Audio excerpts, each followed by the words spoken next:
வாங்க, எல்லாருக்கும் வணக்கம். கொத்தவரங்காய் ரொம்ப உடம்புக்கு நல்லது.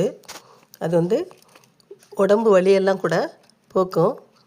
அப்புறம் அதில் கால்சியம் அதிகமாக இருக்கிறனால எலும்புக்கும் பலமாக இருக்கும். நார் சத்து இருக்கனால டைஜஷன் ப்ராப்ளத்துக்கும் செரிமானத்துக்கும் ரொம்ப நல்லது. ரத்தத்தில் சிவப்பு அணுக்களை அதிகமாக்குறதுக்கும் கொத்தவரங்காய் ரொம்ப உதவி பண்ணுதுன்னு சொல்கிறாங்க. நீங்கள் மருத்துவத்திலே சொல்கிறாங்க, நீங்கள் பார்த்துக்கோங்க. அதனால் கெட்ட கொழுப்பை கரைக்கும், முகப்பரு வராமல் கூட தவிர்க்கும்னு சொல்கிறாங்க. அதனால் அந்த கொத்தவரங்காயை எப்படி பொரியல் பண்ணலான்னு அதை நல்லா அலசிட்டு அந்த காம்பை மட்டும் கட் பண்ணிவிட்டு பொடியாக இப்படி அரிஞ்சு எடுத்துக்கோங்க. எடுத்துட்டு அதுக்கு நான் ஒரு பெரிய வெங்காயம் போடுறேன். நீங்கள் சின்ன வெங்காயமோ வெங்காயம் எது வேணாலும் போட்டுக்கலாம். ஒரு பெரிய வெங்காயத்தை நல்லா பொடியாக கட் பண்ணிவிட்டு, சுகருக்கு ரொம்ப நல்லது.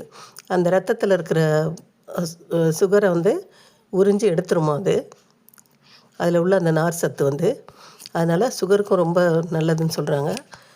வாரத்தில் 3 நாளாவது அதை கட்டாயம் சாப்பிட சொல்கிறாங்க. அதனால் சாப்பிடுங்க.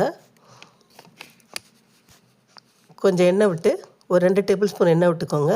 கடுகு உளுந்தம் பருப்பு, ஒரு வரமிளகாயை மெலிசாக கட் பண்ணி சேர்த்துக்கலாம். சேர்த்துக்கிட்டு ஒரு கருவேப்பிலையை உருவி போட்டு அதில் கொஞ்சம் பெருங்காயம் போட்டுக்கோங்க.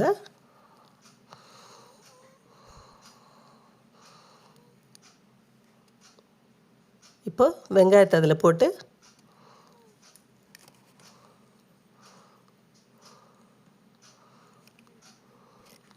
கொஞ்சம் உப்பு சேர்த்து வதக்கிக்கலாம்.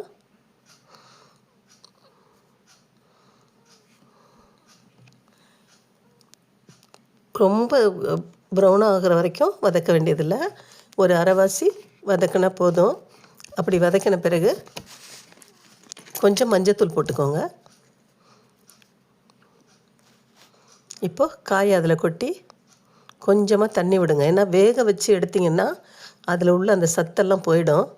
அதனால் இது மாதிரி வச்சு நீங்கள் பைத்தம்பருப்பு கூட இதோட ஊற வச்சு சேர்த்துக்கலாம். ரொம்ப நல்லாயிருக்கும். அப்படியே மூடி வச்சு கொஞ்ச நேரம் கழித்து லேசாக வதக்கி விட்டு மறுபடியும் மூடி வைங்க. சிம்மிலே வைங்க. நல்லா வெந்துடும். ஒரு 3 நிமிஷம் 3லேருந்து 4 நிமிஷத்துக்குள்ளே வெந்துடும். பாருங்கள் எப்படி வெந்துருச்சுன்னு. அப்புறமா லாஸ்ட்டாக கொஞ்சம் தேங்காய் துருவல் சேர்த்து பொரியல் பண்ணி சாப்பிட்டு பாருங்கள். ரொம்ப உடம்புக்கு நல்லது. கட்டாயம் சாப்பிடுங்க.